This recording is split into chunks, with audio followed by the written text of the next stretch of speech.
Hey guys, we're back. It's Logan with Wasteland MTG, And this is Ethan. and today we're doing our first episode, I guess, of what we're buying. Ethan's been building the, how do you say this guy? Karazikar, the Eye Tyrant? That's Karazikar. or Karazikar? Car.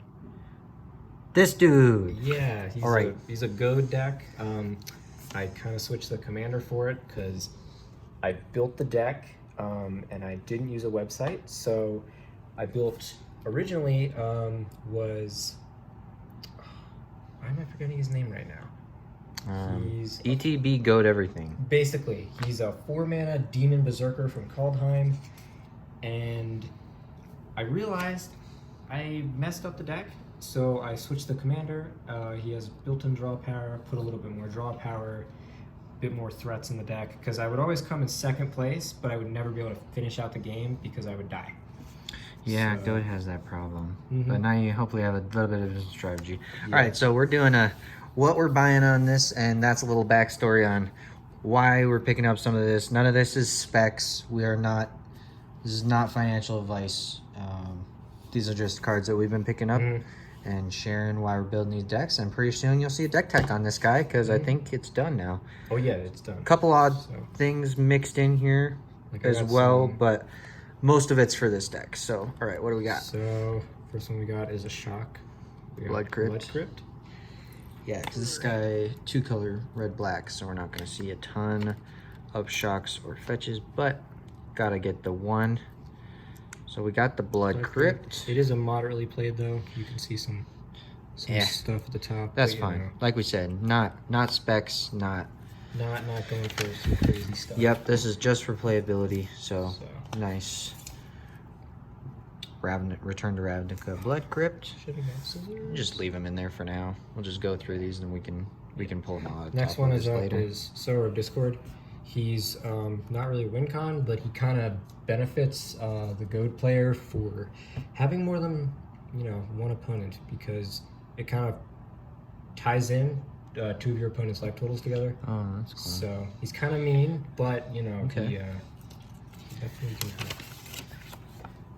Yeah, some of these cards you guys will be seeing hopefully pretty soon. We are going to do a gameplay video of the first 4 deck techs you'll see on the channel the week after that 4th one comes out. So you'll here's see some of another these one. cards. What else we got? Worst Hole. It basically forces your opponents to tap all lands, and it forces your opponents to attack if they attack. Oh, wow, So okay. with the So whole- no instant speed interaction for you, Yeah. unless you're doing combat step stuff or something.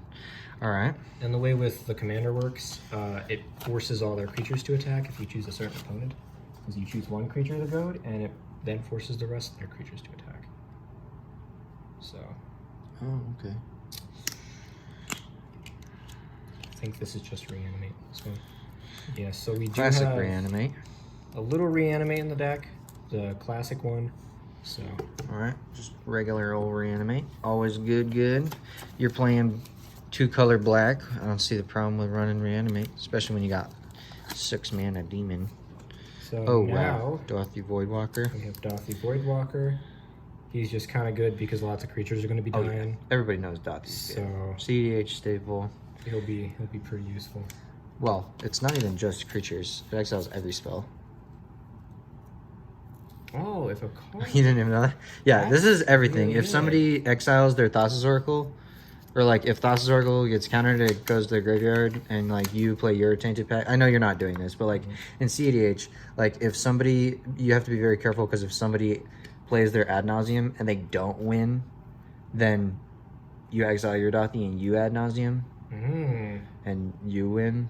That's pretty cool. So like, yeah, or if somebody Force of Wills, or that's a bad example. If somebody plays a counter spell, and then you counter their thing, and then they counter your thing, and they think you don't have another counter, well, they countered a spell, so you can just exile Dothy to cast their counter spell to counter again. That's actually kind of So cool. it can act as a counter spell, it can act as a win con. Dothy's really good. It does not only hit creatures, Oh. although it does hit creatures. Next we have is a Damnation. Some board wipes in the deck. I didn't have any board wipes in the deck. Damnation's great. So- It's your basic Wrath of God, but in black, so... So it basically, it just The issue is I didn't have any board wipes, so I didn't have a lot of ways to get rid of creatures already on the board. I think that's a universal problem with a lot of players, is board wipes need to be ran more than they are. Next we have is a foil No Mercy. Oh, nice. That's just to prevent people from attacking me, because the whole objective is to not have people hit me, so I can gain value. This one here is a good pickup. Mm-hmm. Not saying to go buy 20 of them and expect that it's going to go up, although I do think it will go up unless they reprint it in like another year. I think it'll go up slowly. But No Mercy was like $40, so seeing the reprint and Dominar Remastered has been really nice for it. We got Crawl Space. So funny enough, I pulled a Crawl Space in my box for Dominaria Remastered. Yeah, if you'll watch the video, he pulled one, but I forgot, so now forgot. I have two. Now you have two. So this is just another way to keep opponents from attacking me. Hey, that's all good. Now you got one for trade. Mm-hmm. All right. And we did already pre-open these and take all the personal information out, so this will be a little quicker and easier. Next up, we have our second board wipe, Blasphemous Act, Blasphemous Act. because it's just a board good wipe in card. red, Yeah, arguably. and then Deadly Relic. Oh wow. Yeah. I've wanted a Deadly Relic now. They're kind of expensive, but it's really good in Commander. I'm really hoping we see a reprint of this entire cycle yeah. in Commander Masters. It's not spoiled. That is not official, but I'm hoping to see that cycle. Fierce Guardianship, Deadly Relic, Deflecting SWAT, I mean, it would make Flawless sense. Maneuver. It is Flawless Maneuver, yeah. And then, what's the green one? Obscuring Haze? I think it is. I yeah, think, that's the although fall. no one cares. If they skip the green and the white one, I wouldn't be that upset. Because the white one should just see a reprint, and the green one has never seen a reprint and is still like $2. So, there's just one card in that one. I think there's two. Come on. Here. Hold this on your scissors. Okay. Yeah, just a little bit more backstory on the deck. I built it not using a website, so I kind of built it like on my own, and it was one of the first decks I actually built, so I put way too much reanimation in, because the old commander, if I could remember his name, he basically, whenever he enters the battlefield, he causes every other creature that my opponents control to, they get goaded, so they have to attack. So the whole thing was to find ways to kill him, and then bring him back. And so I had a whole bunch of reanimation. The issue is he never died, because no one would touch me until the end of the game. So yeah. Alright. Got those out of this super taped top loader. Yeah, if any of you guys do ship cards, this is no. Don't do this. Do like this, because, and do the little fold over, because then you can just, like, I can do it with one hand. Just pull that right off. And preferably, don't even use Scotch tape. This stuff sucks. Use like painter's tape. Painter's tape and fold the edge. It'll stay in there just fine. All right, what do we got? More Chestus Degree. It adds the Monarch into the game. It also, That was fun. if you attack me with a whole bunch of creatures, you lose life. Okay. So, next up is not a card for this deck. It's a Ophidian Eye. This is a card going into my Niv Mizzet Perrin deck. Finally. So Thank you. I've been meaning to pick this up for a while now. I've 'cause been bothering you about it for like a month. Because I have the Curiosity combo, and I also have the Soul Bond one? Soul Bond creature. So now I have Ophidian Eye, so that's, I think, all three of them. They all function basically the same way to make you loop his ability to draw your deck and ping down, and then you cast a wheel to shuffle back in to keep drawing and kill the board. So it's an A+B combo with A being your commander. oh man. So this, we got two cards in here too. Okay. Spectacle Showdown. It's a newer card from I forget the set name or whatever. Battle for Baldur's Gate. Yeah. But basically, it's 2 mana. You get to goad a creature that has double strike. Put it on it this way, or you can overload it, giving everything double stripe, and then goading everything. Or you put a double strike counter on stuff. Mm-hmm. That's interesting. So it kind of forces the whole board to it. Well, Can force the whole board. So it's just a pretty good card to try to force people to decent. attack. Okay. Then we have this guy. He gives everybody tokens. Goblin. I like his face. He's a gobby. I noticed Baldur's Gate, they gave a lot of like goad support. So a lot of the new cards that I bought for the deck actually have come from the set because there's a lot of It's goad. not too surprising. It was a commander-focused set, and So- Goad is pretty useless in like Single player not formats? commander. Yeah. So So like this unless it's one- brawl or commander. Yeah. This one basically gives you a 1/1. It gives my opponents 1/1s that force your creatures to attack. So it's a pretty good card because it's doing this every single end step. So it's kind of, if you don't get rid of these 1/1 goblins, then Whoa. Yeah. Wow. Yeah. Wow. That seems. What was it? 3-drop? he's a That's 3-drop. spicy. I like Mhm. that guy. So Everybody that's- gets a 1/1. Everything attack. If you have the 1/1, because the Mhm. 1/1 makes everything attack. Yes. Gotcha. So it just keeps people punching. Now they can attack me, so it doesn't work super well with the whole goad, but it just keeps. I mean, but you damage have from- other cards that incentivize them Yeah. not to hit you, so that one's stuffed. This one has all kinds of stuff in it. So we got Blood Artist, because Ooh, there's gonna be a Avacyn. lot of creatures gonna be dying. Restored Blood Artist. So this is a way to gain life and also have everyone lose life. Yeah, there you go. So it's just a way to get some die triggers off. Good old Blood Artist. This one's kind of cool. Exantia Sleeper Agent. She's 3 mana 5/5. Basically, when she enters, I can give it to an opponent, and it has to attack if it's possible, and it can't attack the owner, which is me or my planeswalkers. And I think anyone can activate this ability. It's you pay 3 mana. The controller of it, so not the owner, the controller loses 2 life, and you draw a card. So Interesting. So they can pay to make themselves draw. In the, Mhm. I mean, that's an expensive draw, though. So if they're okay, seems Mhm. decent. Sure. So That's a 5/5. Wow. yep. This one is full. Oh my.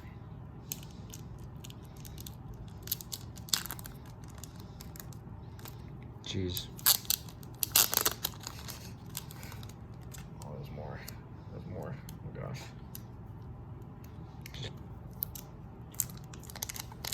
There you go.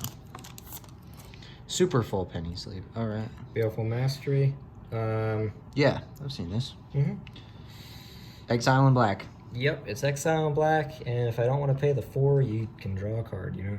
Mm-hmm. So we got this guy. Whenever he attacks, it goads creatures. So it's just another way to goad creatures my opponents control. So, and it works with some other stuff as well. Sounds good. This guy I'm actually kind of excited for.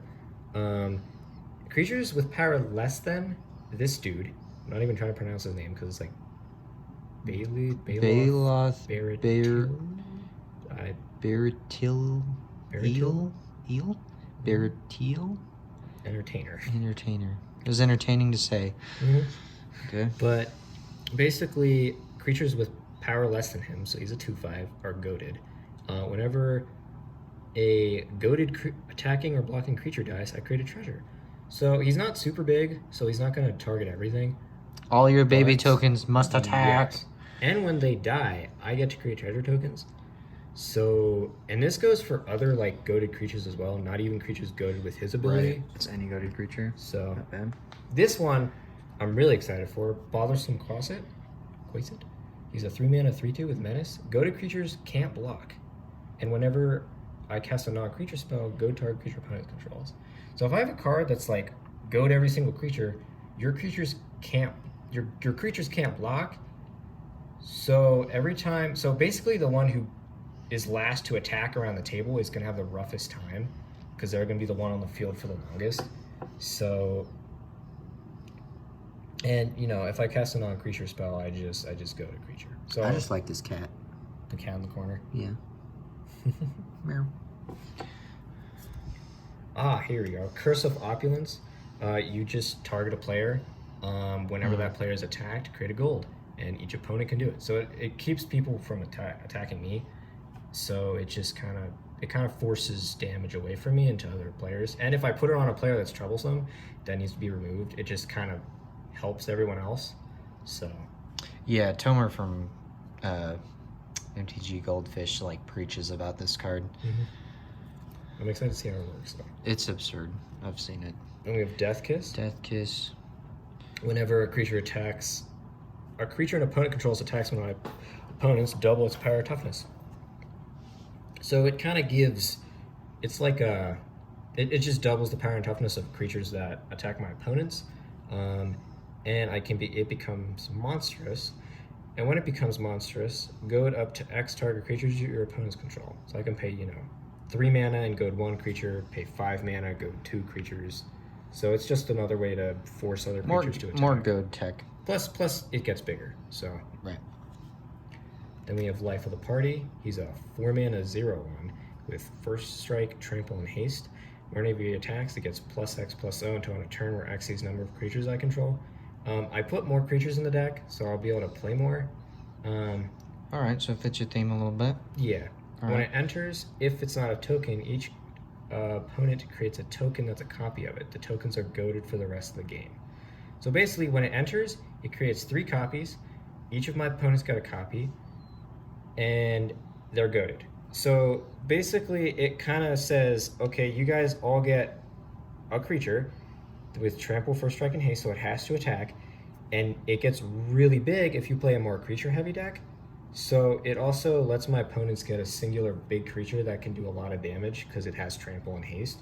So, I don't know, it's just a way to, keep doing damage. Then we have Hellish Rebuke. Until in a turn, permanents your opponent's control. When this permanent deals damage to the player who cast it, sack this permanent, you lose 2. So it's just a way, if someone attacks me with a ton of creatures, I play it, you lose creatures, and you lose life. Not bad. So, Oh yeah, Brash Taunter. Brash Taunter, he's just a way to keep people from attacking me. Yep. So, you swing with me some big creature, Mhm. you're going to take damage. Curse of Disturbance. Whenever this player is attacked, create a 2/2. So it just gives 2/2 zombies More to bodies. everyone. Talisman. Basic that's ramp. Like it. self-explanatory. All right. I think we got two more left. Yep. Wrap this up. Then you get to see the rest of this deck that he's been building up and get a little bit more details on the interaction and all that when he does the deck tech too. But Willing Apprentice. Beginning of your combat, if you control your commander, create a 1/1. It gains haste. It's just a way to play more creatures on the field. yep. So, Luxury Suite. Yep. You Great land. Yep. Port Razor, whenever it deals damage, untap each creature you control. It adds an additional combat phase, but it can't attack a player that is already attacked. So it can attack up to 3 times a turn, but it has to attack a different player each time. Not bad. Emberwield Captain. When it enters, I become the Monarch. Whenever an opponent attacks while I'm the Monarch, it deals damage to that player equal to that number of Hi, you cards in have that player's 2 hand. cards that introduce Monarch in this deck. Mhm. I like that. Monarch's really fun. So, and then we have Vorpal Sword. Purple Sword. And I got Nice. the special one, Yeah. yeah. Previous. Nice. So it's Vorpal Swords. I think it's a well-known card. It's just if I have a creature that is a player that needs to die, it just kind of helps me win the game. I think everybody who was playing when Forgotten Realms came out knows about Vorpal Sword because it was the buy a box promo and everybody was like, "Oh my god, you lose the game! Mm-hmm. Oh my god!" So And it's kind of meh, but it's a lot of mana, but I mean it's cool though. All right, the last one. big huge one from Yeah. TCG Direct. All right, Grim Hireling. Whenever a creature I control, one or more creatures I control deal combat damage, create 2. that's not bad. Then I can sack treasures to kill creatures. Yep, they saw that in the Hirobi deck tech. Frenzied Saddle Brute. All creatures your opponents control and planeswalkers have haste as long as all creatures can attack your opponents and planeswalkers your opponents control as though they had haste. Oh, So, okay. So if they're attacking not you, everything gets haste. Yeah. Cool. Vow of Torment. This is an enchantment. You just put it on a creature. It gets +2/+2 and doesn't have goad in terms of the word, but it can attack me or planeswalkers I control. Also, Basically, it's good. yeah. Rite of the Raging Storm. 5-mana enchantment. Creatures named Lightning Ranger can't attack you or planeswalkers you control. Beginning of each player's upkeep, that player creates a 5/1 elemental creature token that has trample, haste, and at the beginning of the end step, sack it. I misread this. This is not basically goaded. It doesn't have to attack. It's just if it did attack, it can't hit you. go. So yeah, this just gives everyone 5/1s that can't attack me, and you have to sack them at your end step, but they have trample and haste. Okay. So, Kamoni Battle Armor. It's the reconfiguration one. It gives a cryptic creature +2/+2 in menace. Whenever it deals combat damage to a player, goad each creature that player controls. Okay. And we have Terminate. It's just some removal. Removal. Gotta have it. Whenever one or more creatures attack one of your opponents or planeswalkers, those creatures gain menace until end of turn. Okay. So, Fumiko Lowblood. It is Bushido X, where X is Bushido. Yeah. So whenever this creature blocks or becomes blocks, it gets +X/+X. Creatures your opponents control attack each combat Fable. It's another one, it just forces it. Then we got a Vampiric Tutor. Vamp Tutor. Nice. Goblin Diplomat. He's a 2-mana, tap him. Each creature attacks this turn of Fable. So it's just a way to force your opponents to attack. Simple, cheap dude. I like the art. Mm-hmm. This is great. Should get a playmat of this. This should be your playmat for this deck. You think so? Yeah, it'd be hilarious. Ranger of Ravens. Another way to kind of stop you from attacking me. You lose life and I gain life. So if you're hitting me only with 1/1s, I don't take any damage. Okay. Sign in Blood. Great draw spell. Just draw spell. What's your commander's power? 5? Okay. Right? Doesn't it go? It just target player draws 2 and loses 2. Wrong card. I was thinking of Stinging Study. Then Backlash. This is just There you go. It's kind of glaring. tap target untapped creature. That creature deals damage equal to its power and its controller. So someone's going to attack me, I can instance this out, and then they'll take damage based on the creature's power. So if they have a really big creature, this could just kill somebody. So Okay. Malice. It's basically the other vow. It's like the other vow, but they have Intimidate instead of Menace. They can't attack me or planeswalkers I control. Okay. Delirium can only play on an opponent's turn. Tap target creature that player controls. That creature deals damage to the player, and amount of damage equal to its power. The creature neither deals nor receives combat damage this turn. All right. Phyrexian Obliterator from the new set. Obliterator's good. I'm super excited for this one. Hopefully you can cast it. I hope You so. are in 2 colors, so probably. But I mean, yesterday I was playing at my LGS and 4-color the new Atraxa deck. He cast the white one, Vindicator. Yeah, on like turn 4. I was like, that's impressive. 4-color deck casts white on turn 4. This one is a 1 mana with haste. Whenever it attacks, target creature gets goad, and it's a 0/1, so it's not, not super threatening. You swing it, somebody's goaded. Yep. This one is like the other vow, but it gives first strike, and you can't attack me or planeswalkers you control with it. So. Oh no. Is this a Commander Legends foil? Yeah, it's really taco-y. Oh god. Get it in a sleeve. Put it in a textbook. So yeah, that's rebuilt goad. You guys will be able to see it. You've see made how a it mistake. works. Trust me, I optimized the card, so it picked that out for me. Yeah, because it's cheaper than a normal one. Because it's Commander Legends. Why? How do you make card quality this bad? Okay. But yeah, episode 1 of what we buying. We're gonna do one here in a little bit with some of the stuff I've been picking up. I've been picking up some stuff for a couple different decks that after that stuff comes in will be finished, so I'll be doing deck techs here on them. But yeah, we'll catch you guys in the next one. This is Logan. And this is Ethan. And we'll see you later.